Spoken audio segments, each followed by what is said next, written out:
It's Professor Effort's Titled Show with horrendous anime man. Tonight on the show, Rareware, the Nintendo years. Rareware freaking owns Donkey Kong Country, Banjo-Kazooie, Golden Eye, Star Fox Adventures, I guess. Most people became aware of Rareware when one of those games came out, depending on when you personally took human form. And if you weren't the most jaded 12-year-old on Earth, you probably got a huge kick out of the Rare library. When other developers were meandering around their own flopped mediocrity, Rareware was carrying the British tradition of using superior technology to enslave their rivals. They were demigods in the video game industry, during the 90s. But most people weren't even aware of them before then. Rareware has been a huge player in the world of gaming since 1986. Their first game was Versus Slalom for the Nintendo Versus system, an arcade cabinet that would play games that you would normally play at home for free for an exorbitant charge. Luckily, Rare never released another quarter eater after that one. From there, Rare developed titles for the NES. Most of these games you probably don't even associate with Rare. Why?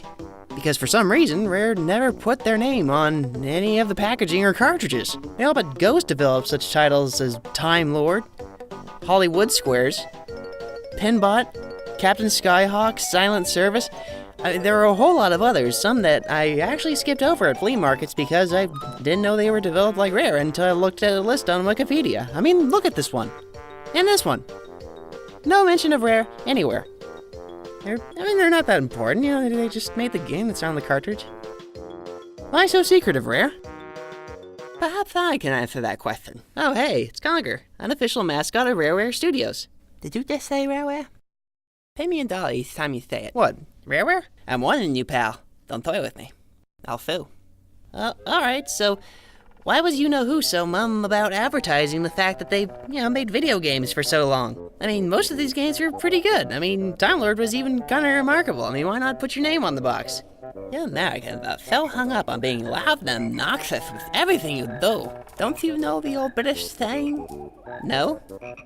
Don't smut your troubles until your bogleys are savvy. Still not following. But we at Rare made a ton of games in the 80s, so we could ride the NES to Mount Olympus atop 2 golden winged stallions. So not all the games we made were, greater than the others. It was courtesy of equality back then, but it worked. So all the scraps we raked in from making Jeopardy and Who Framed Roger Rabbit, we were able to buy some badass graphics workstations so we could make, Donkey Kong Country. Now, would you rather associate Rare with Donkey Kong Country, or Big Bird's Hide and Speak?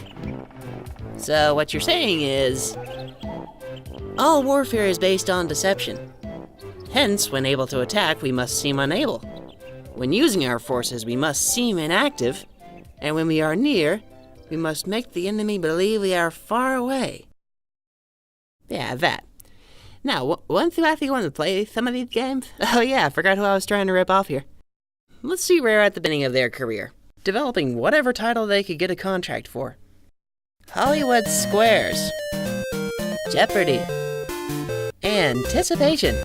Alright, first up on the list of the originals is the Solar Jetman. Now, Pinbot, Time Lord. This ought to be cool. Next up, we've got Captain Skyhawk. So, Rare wasn't exactly Rareware before getting their trippy fast computers in 1994. And Nintendo buying 49% of their company certainly didn't hurt either.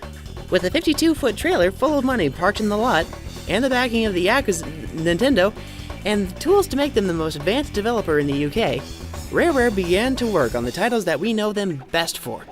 After Donkey Kong Country beamed through TV screens around the world, it became apparent as heck that Rareware was not to be taken lightly when it came to quality. Sequels spewed forth as if from a geyser, and Rareware was suddenly a rock star that made video games. 3 years after the release of Donkey Kong Country, the big 2D 3D schism occurred. Most developers jumped ship from the old 2D standard when developing new titles, choosing instead to use newly available processing power to create 3-dimensional environments. Rareware was one of them. That's $1, please. Oh, damn it. Here, much obliged. This soundtrack gets me so amped to commit acts of violent espionage. This game owned so hard, it cemented Rareware's status as one of the only studios with bad enough asses to be a second-party developer for Nintendo. Yeah, that's Squaresoft level, biatches. And then there was 1998. Huh. Life for all of us, especially the Nintendo 64, sucked horribly before and after 1998. In 1998, the Nintendo 64 saw F-Zero X, Ocarina of Time, and it was even a great year for controller throwers and wall punchers and pillow screamers, solely due to the release of Quest 64. But I'm getting off track. This is about Rareware. Carry on. During the Nintendo 64 era, we got some excellent products from the area in and surrounding Twycross, Atherstone, Warwickshire, United Kingdom. Banjo-Tooie, Perfect Dark, friggin' that other game. Come on. Conker's Bad Fur Day? There we go. At the time, it seemed like they could do no wrong. Then the thread was pulled, and the beautiful sweater that was Rareware. Oh, yeah. Look, just take 20. Go. That thread was called... Oh, wait, Conker, hey. Yeah? You tell them what happened. What do you mean? You know what I mean. You know, the thing. In 2002? Oh yeah, the cocaine. No, the buyout. What are you talking about? Not the same thing. Look, are you talking about the Microsoft? Yeah, that one time when you, Oh yeah, when I signed papers to sell 100% of Rareware at the Microsoft. When I had like 40 games in development for the GameCube. That's the one. Yeah, it was insane. What a day, I tell you. The guy from Microsoft came by, right? And he had his friend with him. Mr. Activism, he called himself. Anyway, he comes by in 2002, right? And we're sitting out on the balcony, having a cigar and the like, and he says to me, "We'll kill you. We'll murder every single one of your programmers, and Zolly Jack. Don't think we won't get away with it." So I said, "You can't stop me, Batman. I know the computer code. I have something better." What is better than the computer code? The device. The device? Money. It's said to be quite unfunny. That's quite a device, said Spice. Stop rhyming. It's no substitute for comedic timing. Okay, who are you again? I'm Microsoft, and, we were here to attack your computer. I don't approve of this. What was this about money again? I have a lot of it. It's, all here, and it's mine. I would like some of it, please. Well, okay. Hot diggity. But I have some terms and conditions that may always apply. What are they? 49% of your company. I'll completely free you from those Nintendo bastards. But then I'll be 49% owned by you instead. Not a very sweet deal for me. Look, I know the computer code. Motherfuck your computer codes. I've run out of patience, Rareware. Pay me $1. What? You said the trademark. You gotta pay me $1. I got money converted to pounds to come over here. They had the booth at the airport. It was right there. You've been a powerful enemy today, my friend. That does it. Look, I came over here to be cordial about this, but you are a major threat to my global domination department. I can't have you working for anyone else but me. Well, I don't like you. And I don't like what you do, and I don't like where you come from. Well, that doesn't matter, you twiddling puddle, because I have the trump card here. I know the computer code. I have the computer codes to an account with $400 billion in it. How much is your company worth again? That much. That much exactly. Yeah, well, we Google financed you before we came over, and it's nowhere near that. We'll be leaving now. With 100% of your company, insolence will not be tolerated. Damn it, I knew I shouldn't have traded public. Great joke. Keys to the office, please. So then, Mr. Microsoft, stands up and he blows some smoke in my face and laughs. He walks out. And Mr. Activism is over there, looking at a knife, and he keeps looking at it, over and over again. And then Microsoft man comes back, He tells me, he says, "Come, there's much to see." So he takes me out to the parking lot, right, and he whistles them. This dump truck, you see it?